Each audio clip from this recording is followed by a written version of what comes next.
Hello everyone, hope you all are doing well. So, today we are going to start another book of class 9th and which is Contemporary India Part 1.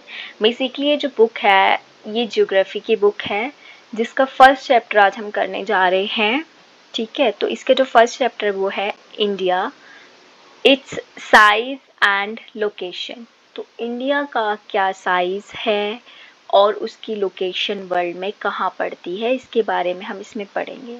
तो as we already know कि Indian civilisation एक ancient civilisation है और ancient time पे obviously हमें सोने की चिड़िया कहा जाता है. फिर ईस्ट इंडिया कंपनी आती है, हम अंग्रेजों के गुलाम रहते हैं. उससे पहले भी हम अलग अलग जो मुग़ल शासक थे या जो दिल्ली सल्तनत का पेड़ आए उनके गुलाम रहे. फिर अंग्रेज़ों के गुलाम होने के बाद हमें फाइनल 1947 में आज़ादी मिली और हमने अपना डेवलपमेंट फिर से शुरू किया, चाहे वो किसी भी क्षेत्र में हो, इकोनॉमिक हो, सोशल हो, टेक्नोलॉजी के क्षेत्र में हो, इंडस्ट्रियल हो. तो हमने हर तरीके से डेवलपमेंट किया और हिस्टोरिकली भी हम इम्पॉर्टेंट रोल निभाते हैं वर्ल्ड हिस्ट्री में. तो आज हम इसकी साइज़ और लोकेशन की बात करते हैं. तो सबसे पहले हम लोकेशन की बात करते हैं इंडिया की. तो एज वी ऑलरेडी नो कि ये हमारा ग्लोब है और इक्वेटर इसको इक्वल पार्ट में डिवाइड करता है. इक्वेटर की ऊपर की तरफ नॉर्थ हेमिस्फेयर पड़ता है और नीचे की तरफ साउथ हेमिस्फेयर. जो हमारा इंडिया है वो टोटली जो है नॉर्दर्न हेमिस्फेयर में पड़ता है. ठीक है, और इसका जो लेटीट्यूड है कितने 8 degree 4 feet and 37 degree 6 feet and north में पड़ता है, जो कि ये है इसके लेटीट्यूड्स. लेटीट्यूड्स मतलब जो ये लेटी हुई लाइनें हैं ऐसे करके जा रही है हमारे ग्लोब पे, हम देख सकते हैं क्लियरली. तो ये हम इस ये रहा 37 डिग्री 6 फीट एंड और यहाँ पे नीचे है 8 डिग्री 4 फीट एंड. तो ये वैसे आप कुछ लोग कह सकते हैं कि ये तो नॉर्थ और साउथ पड़ रहा है, बट हम ये इंडिया की बात नहीं कर रहे हैं, हम ये लेटीट्यूड लाइन के हिसाब से देख रहे हैं. और ये जो है नॉर्दर्न ऑफ इक्वेटर पड़ रहा है इसलिए इसे नॉर्दर्न कह रहे हैं. ठीक है, नॉर्थ इसीलिए लिखा हुआ है लेटीट्यूड क्योंकि यहाँ पे पड़ता है इस तरफ. ठीक है, इक्वेटर के नॉर्थ में पड़ रहा है तो इसीलिए नॉर्थ है उसका लेटीट्यूड. ठीक है, ऐसी लॉन्गिट्यूड है जो ये लंबी वाली लाइनें होती है ये ईस्ट में पड़ती है जो कि 68 डिग्री 8 फीट ई से 97 डिग्री 25 फीट ई में पड़ रही है.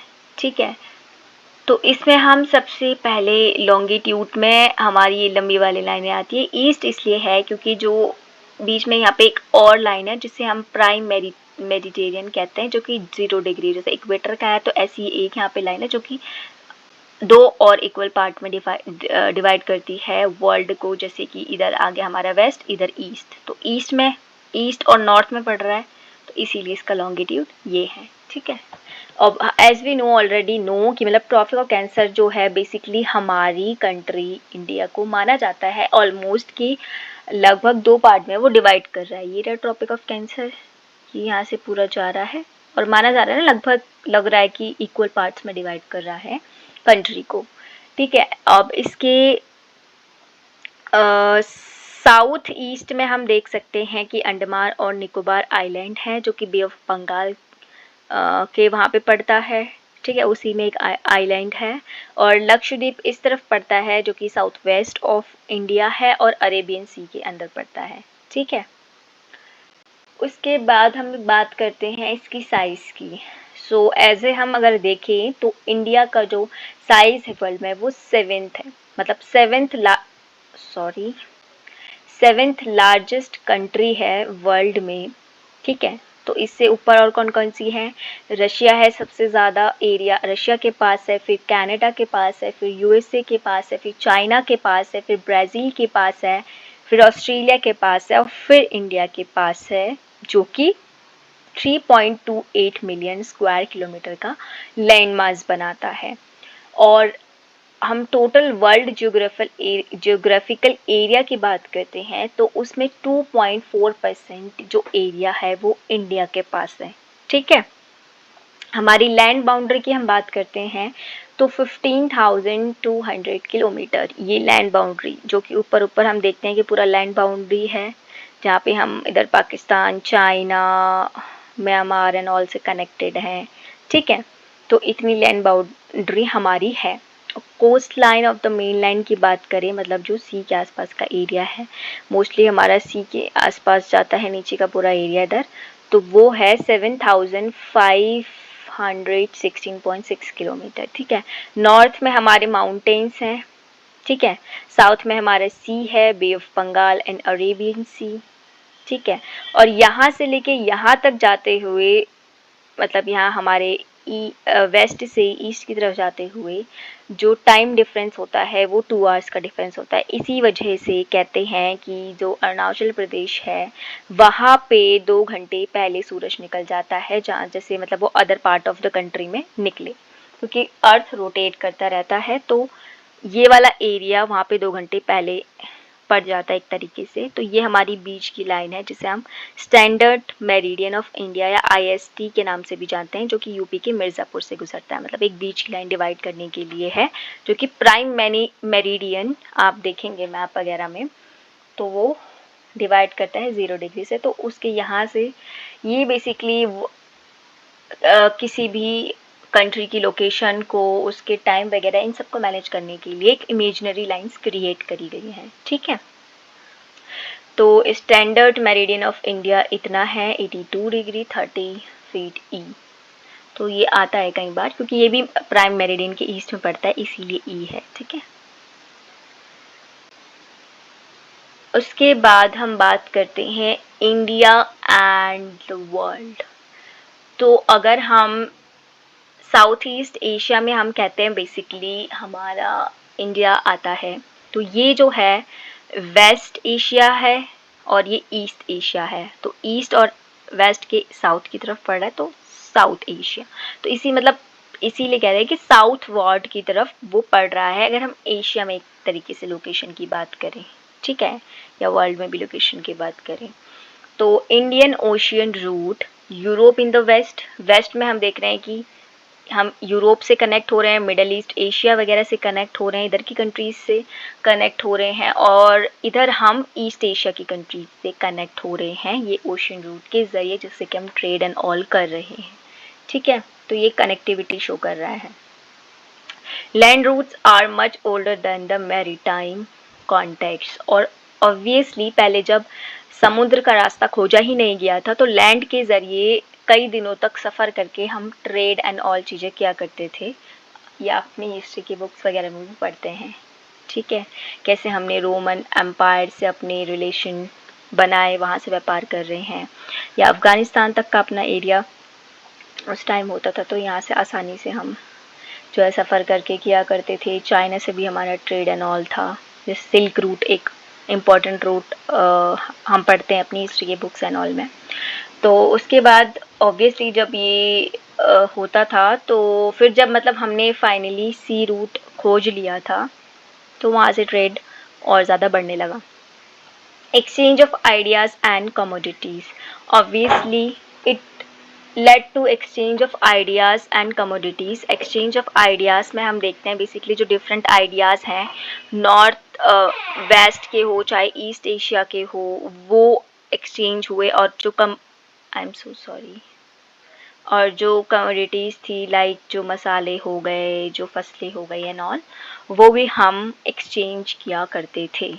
तो कहीं भी जब ट्रेड होता तो सिर्फ वो सामान को लेकर ट्रेड नहीं होता, आइडियाज़ हैं, हमारे कोई कल्चर है, हमारी कोई यूनिक चीज़ है, तो वो भी दूसरे पार्ट ऑफ दी वर्ल्ड में बेसिकली ट्रेड या ट्रैवल के ज़रिए पहुंच जाती है, ठीक है। तो ऐसी हमारे इंडिया में भी हम ग्रीक स्कल्पचर की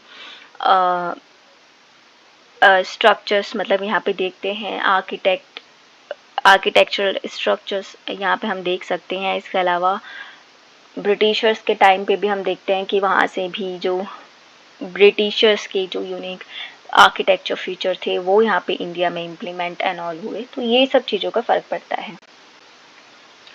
उसके बाद इंडियाज़ नेबर की हम बात करते हैं, तो इट इज़ कंसिडर्ड कि इंडिया की जो पोजीशन है वो काफ़ी स्ट्रैटेजिक पोजीशन है, क्योंकि यहाँ पे इंडिया पड़ रहा है साउथ में, इस तरफ से वो चाइना, म्यांमार और अपने इधर की और जो नेबरिंग कंट्रीज़ है उनसे अच्छे से कनेक्टेड है, ट्रेड कर पाता है।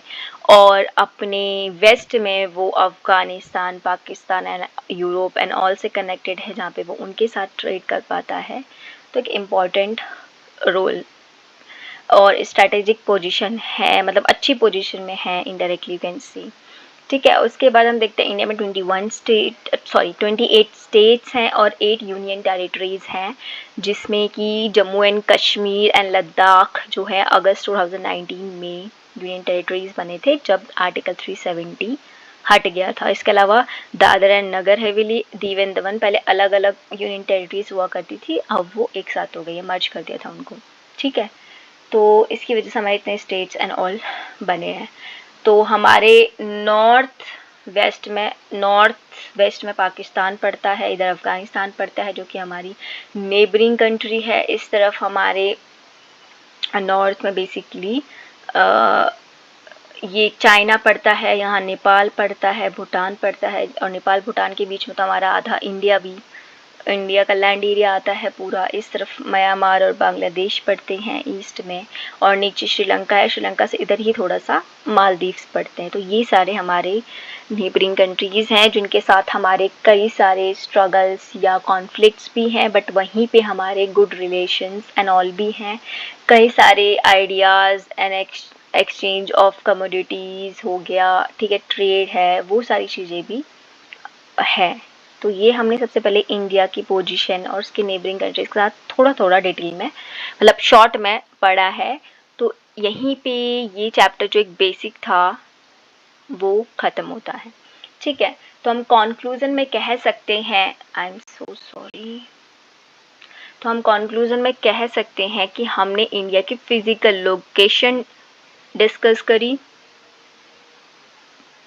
इंडिया का साइज़ क्या है ये डिस्कस करा, एंड हमें ये भी पता चला कि इंडिया एक इम्पॉर्टेंट लोकेशन या पोजीशन होल्ड करता है पूरे वर्ल्ड में, जो कि इसकी पोजीशन, स्ट्रैटेजिक पोजीशन अभी हमने जस्ट रीड किया, और 7th लार्जेस्ट कंट्री है इन टर्म्स ऑफ साइज। ठीक है, और हमने ये भी डिस्कस किया कि इंडिया और इसके नेबर्स कौन कौन हैं, और इसके बारे में हम डिटेल्स में भी बाद की क्लासेस में बेसिकली पढ़ सकते हैं, बट एक बेसिक है तो इसलिए यहीं पे ये चैप्टर ख़त्म होता है। ठीक है, सो अगर आपकी वीडियो अच्छी लगी हो तो please like, share and subscribe करना ना भूलें, and thank you so much for watching.